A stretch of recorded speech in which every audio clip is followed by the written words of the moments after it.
welcome back to my channel. Lila loves to cook. Today is one of the few times that I'm gonna say I love to cook, because today I'm making jibaritos. They're freaking delicious. A jibarito is a Puerto Rican sandwich. It's actually not traditional. It actually originated here in Chicago, Chi-Town, hello. And I'm gonna show you how I make it. You're gonna love it. Instead of using bread for this, it's a steak sandwich, but instead of using bread, we use fried plantains. If you cannot find plantains, they look like this. You can use French bread. But I'm gonna show you how a jibarito is traditionally made, what you're gonna do with this, what do you need to make it. It's super easy, but it's super delicious. Trust me. I make my meat a little bit different. I was taught by my dad, one of the best. And what I will tell you is, if you follow this recipe, you're gonna love it because the meat comes out so tender. So follow me and let's get started. All right, I'm back. So what do we need to make this meal? And if you hear music in the background, this is a Puerto Rican household. We have music on at all times. I feel like Michael Jackson with this stupid glove on. Whenever I'm touching meat, I can't stand touching it with my regular hands. It's just gross to me. So I'm gonna show you what meat we're using, our ingredients. And so here I have about 3 pounds of bottom round steak. Okay, so thinly sliced. Sometimes in the store it'll say sandwich steak. If you're going to a Latin store, it'll usually be called bistec de bola, and you can have it cut right at the meat counter. And I have it in this pot with a Ziploc bag, and I'll explain why. Usually what I do, if I planned ahead, I would have put this in the bag, seasoned it, let it sit overnight, and then the next day it would have been even better. But ain't nobody got time for that today. So the easiest way to mix it though is in this bag. You don't have to. So if you don't have sandwich bags and you want to just mix it around by hand or whatever, do whatever your heart desires. This is just what I do. All right. So what do we need? I have about 3 pounds of the steak in this bag, and I'm going to show you what I'm going to put in here right now. All right. So as you saw, you need this big pot. A pot that's big enough so that you have room to get everything, moved around. Get yourself a frying pan with some oil. I would use corn oil, canola oil, vegetable oil. I wouldn't use olive oil or peanut oil, but though any one of those three is fine. And I'm gonna show you when I make the plantains exactly how much oil you need. I actually have it heating up now.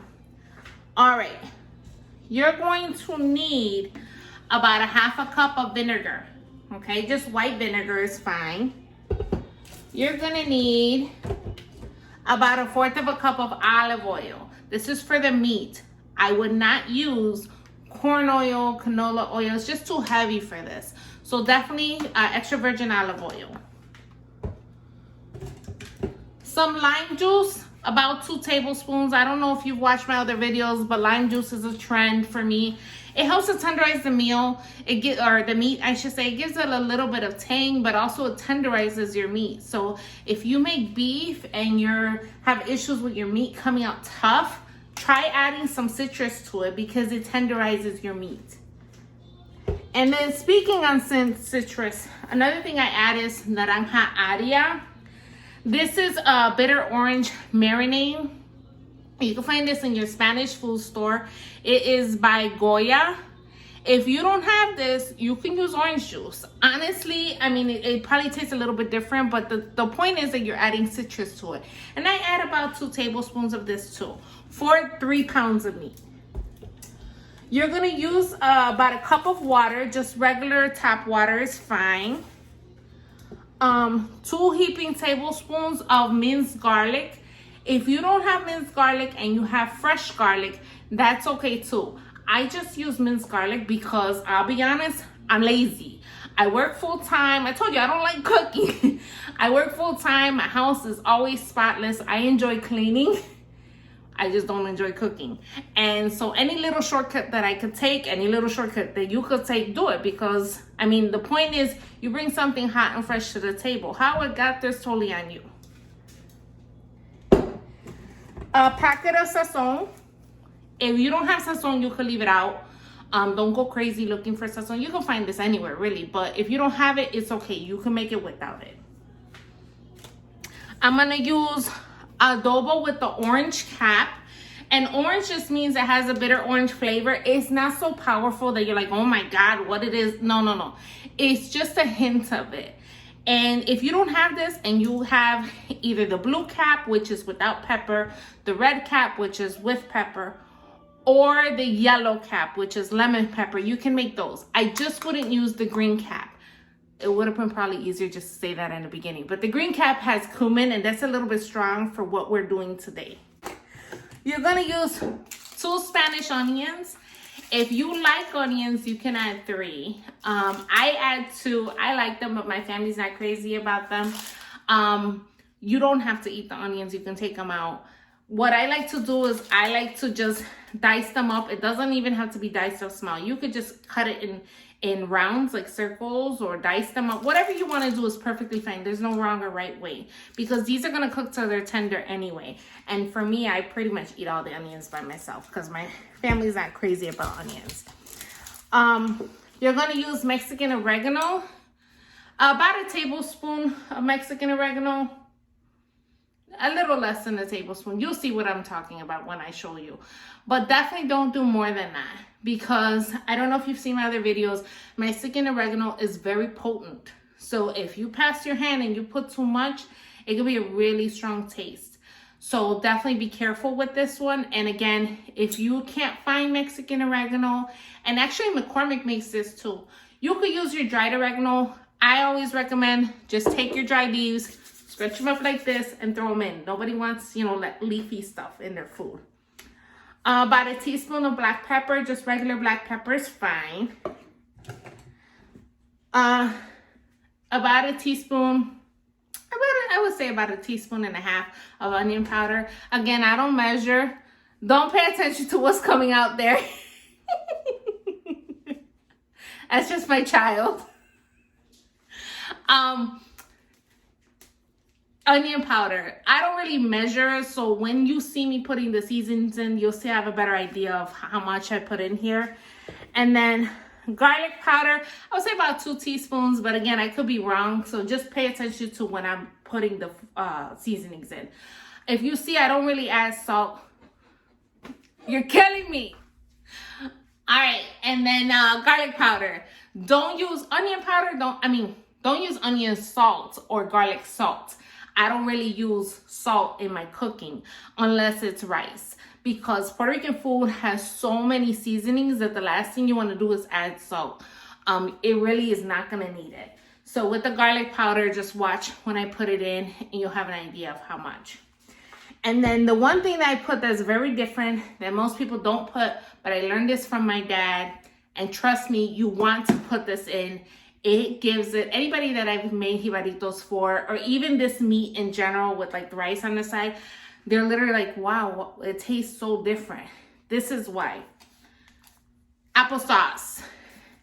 Most people will not use applesauce. I use applesauce. No sugar added, no cinnamon added, just plain applesauce.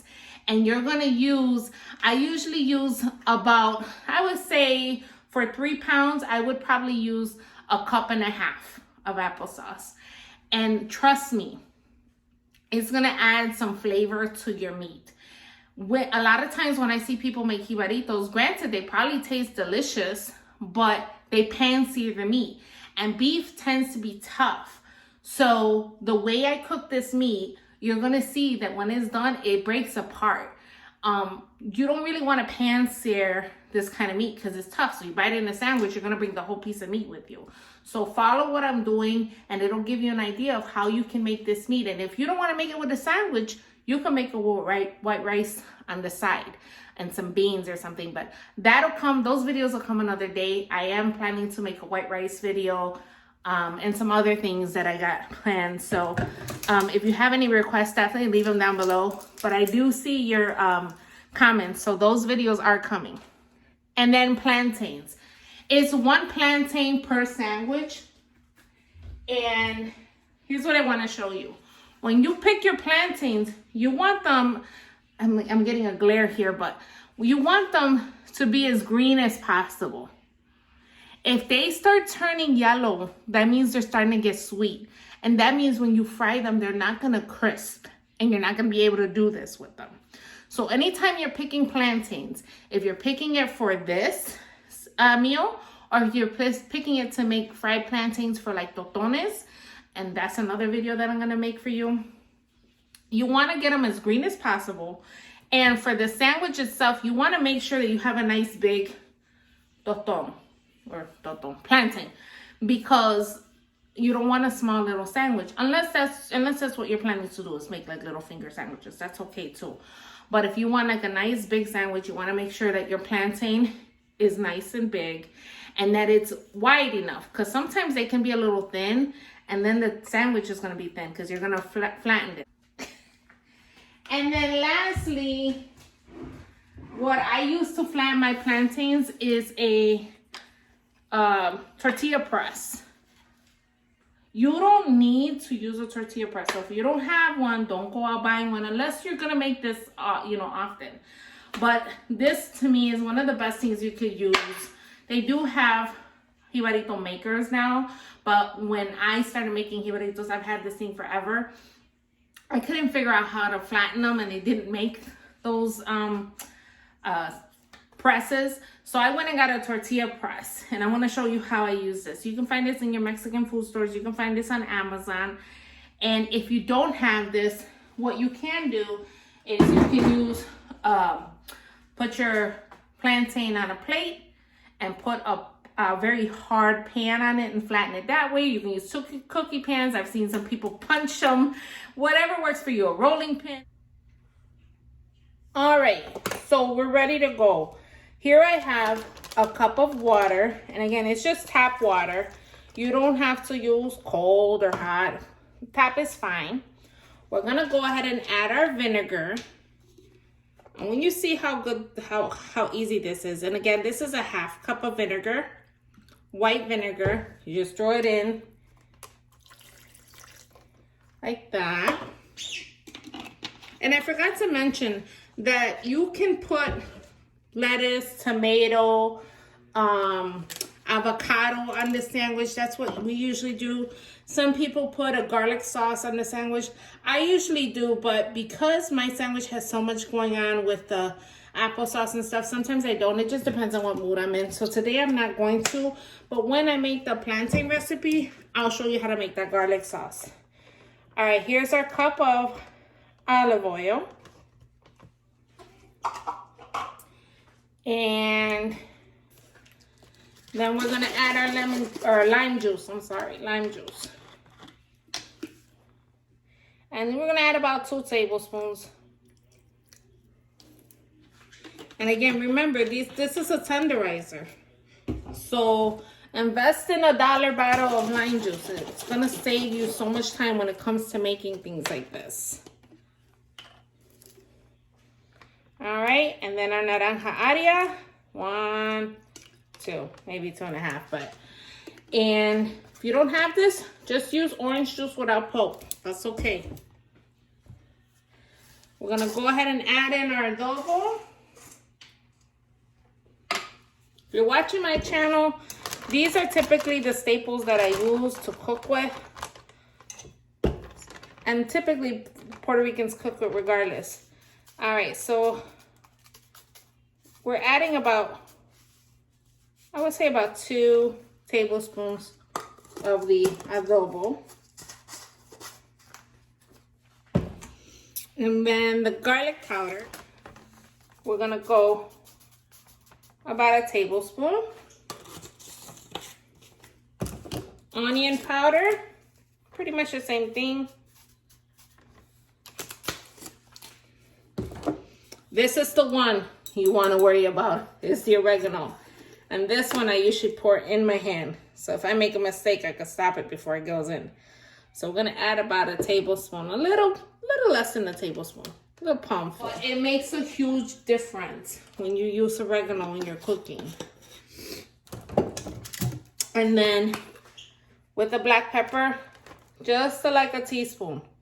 That's it. You don't need more than that. And your sazon packet. Just dump it in there. And people, clean as you go. That's what I do. That's why I can bring good meals to the family, because you know, sometimes you worry about, oh my God, I got dishes, I got this, I got that. Just clean as you go.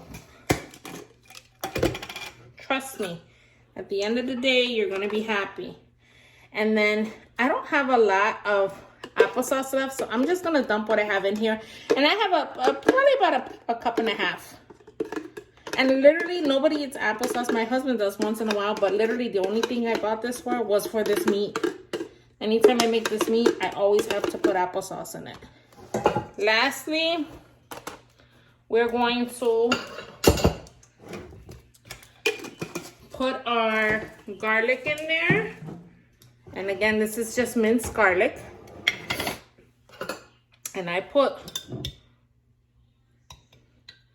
2 heaping tablespoons. There you go. If you have fresh garlic, more power to you.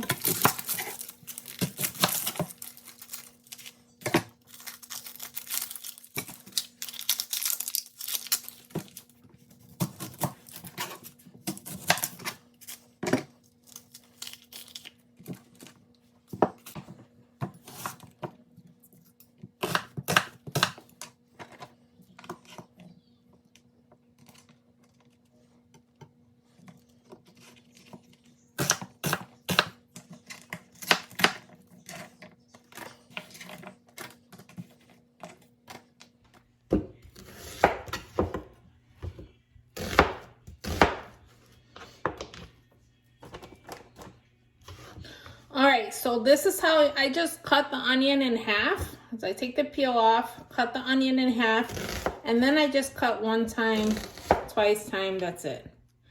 And when you shake it in here, it's going to go ahead and break apart. And it's going to break apart when it cooks. So usually, this is where I'm at. Usually I mix it all together, stick it in the fridge. But today, we don't have time for that. So today, what we do, it's probably easier to do it this way in case the bag breaks, is we mix all this together. We get all the seasonings, all of the applesauce.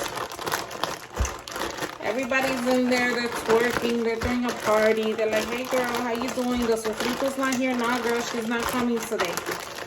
This meal does not require sofrito. It's probably one of the very few meals that I make that don't.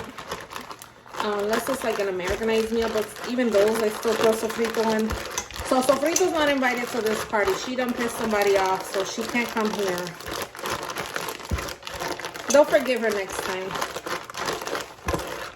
Alright. So we're just about done. But like I said, the longer you let this sit, the better it is. And you just want to mix it so you see that everything's all mixed together. Okay? See the oil, everything's all mixed together. And now, without making a mess, hopefully, I'm going to pour this into my pot. Okay? So all I do now, see, there's not a lot of liquid in there. You don't want a lot of liquid. You're not making soup. I push the meat into the liquid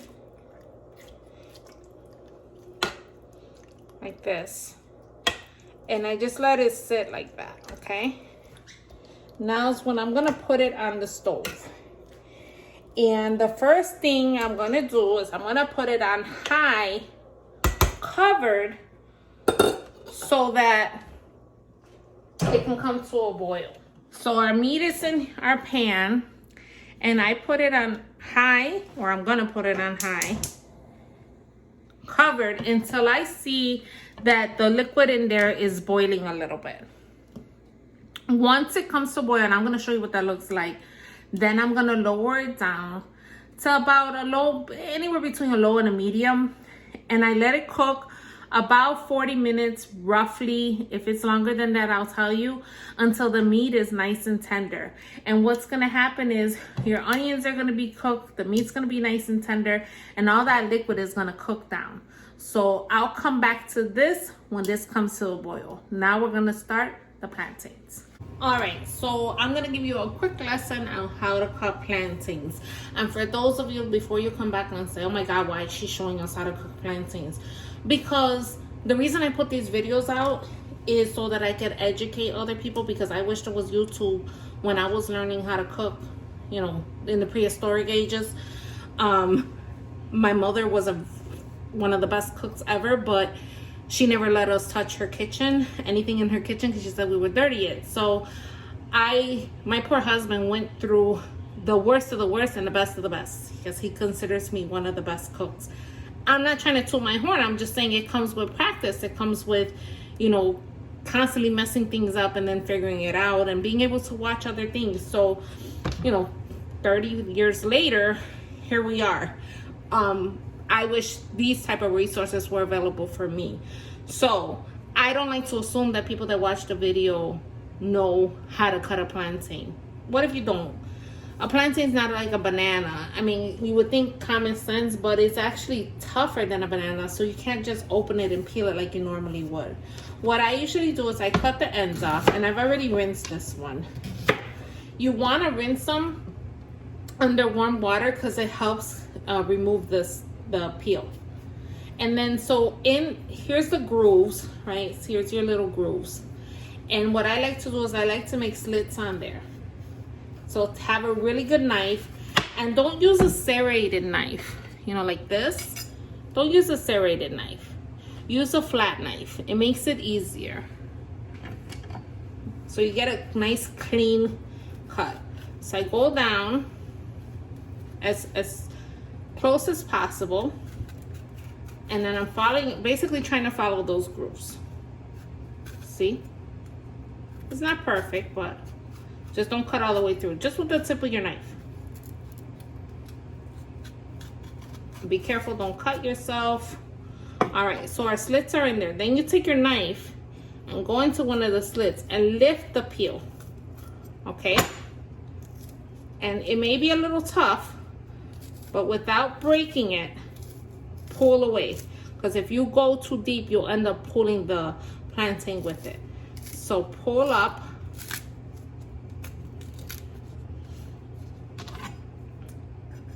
And usually, like when I make pasteles or acapulcas, if you've ever had those, I let these sit in water for a while. But when I'm just making something quick like this,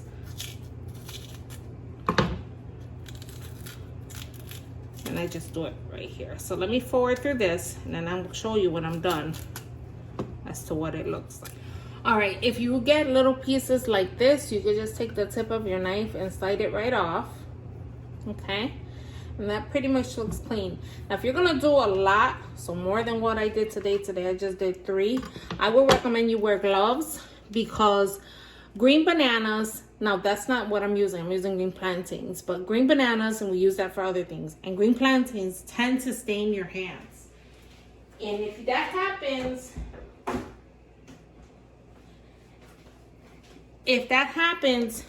you can use lemon juice to get it off. So you almost see like a dark color on my hands now. I don't know if you see it, but usually I'll wear gloves if I'm gonna do a lot. So our plantain has the peel off. Now what you wanna do is you wanna make it like this. So what I usually do is I take my plantain, I put it flat on my cutting board, and I kind of find where the middle's at. Hold one hand like this, and take my knife. Make sure you have a really good knife, and again, don't use a serrated knife because that can make it actually a little bit more difficult. And I just cut all the way through, okay? You want to cut this right in half, because this is going to become your base for your sandwich, okay? And there you go. So make sure you have a good knife, and that's how you want it to look, okay? So we're gonna put these to fry, and I'm gonna show you that next. Okay, so we're back to the meat before we start the plantains. It has come to a boil. Okay, we want to lower this now because this is a high boil. We're gonna lower this. I wish you could smell it because it smells so good. And we're going to put it in between low and medium, closer to low. So so I would say in between lower and medium, but a little bit closer to low. I know that makes sense.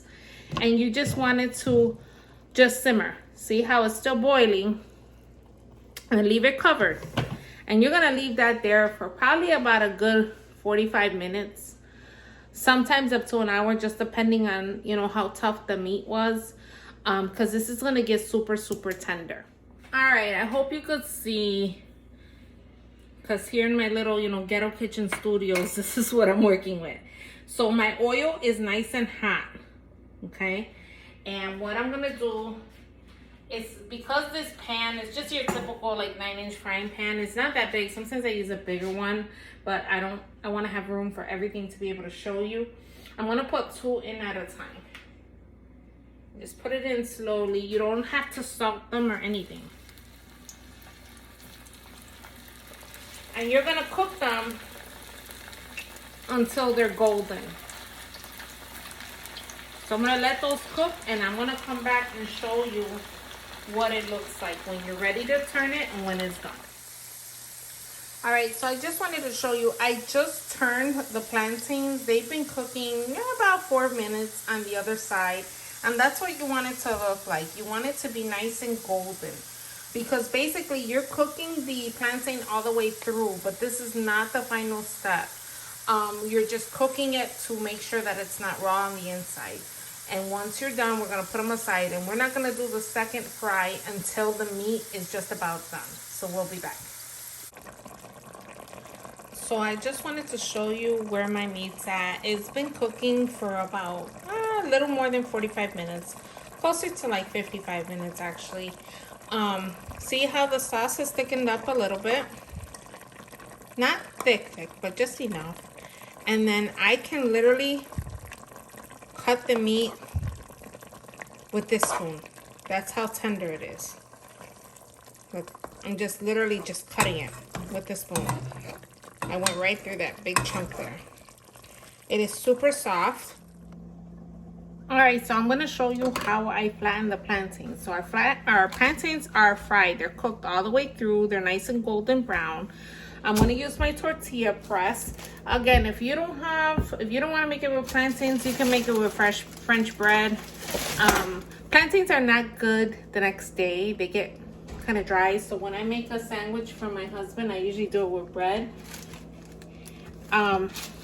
With my tortilla press, I put a sheet of wax paper so the plantain doesn't get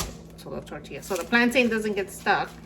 And all I do is I put the plantain on here in the middle, bring the lever over, and there's different tortilla presses, but most of them pretty much follow the same thing. And then this is what's gonna make it flat. And push down. Once you got it all the way down, there you go. Now, if you wanna make this side a little bit bigger, obviously the press put more pressure on that side, you just turn it and then do the same thing. That's why it's important that you get bigger plantains, so that way you have a good base for your sandwich.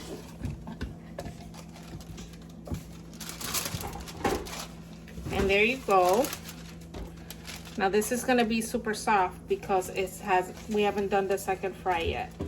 So that's why it's important you put it on wax paper and you have a spatula ready to go. So our oil is still nice and hot, and basically you're just going to cook your plantains. See how flat it is now?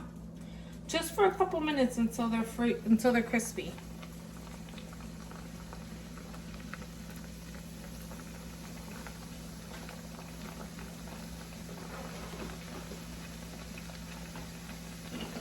And you'll know when they're just about done because they start to float, and then you'll just go ahead and turn it.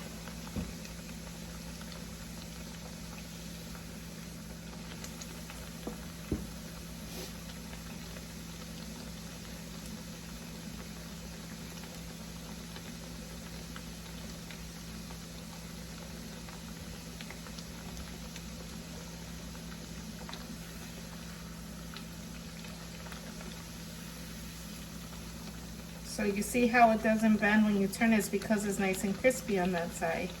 So you want to just get it crispy on the other side. And that's it. That's all you have to do to fry them. So Jibarito's all done. There you go. Instead of bread, we have plantains. On mine, I put lettuce, tomato, and avocado. You can put hot sauce, you can put mayonnaise, you can put cheese. It's a sandwich, so you can put whatever you want, really. So let's taste it.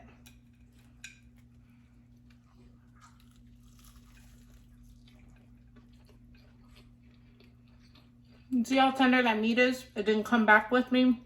Usually, if you pan-sear your meat, when you bite into it, the meat comes right out. You don't want that. Thank you so much for joining me today. I hope you enjoyed today's video. I hope you like, comment, share, and subscribe. If there's any videos you want to see, please leave them down below. Thanks so much for watching. Don't forget to smile. It looks good on you. Bye, guys.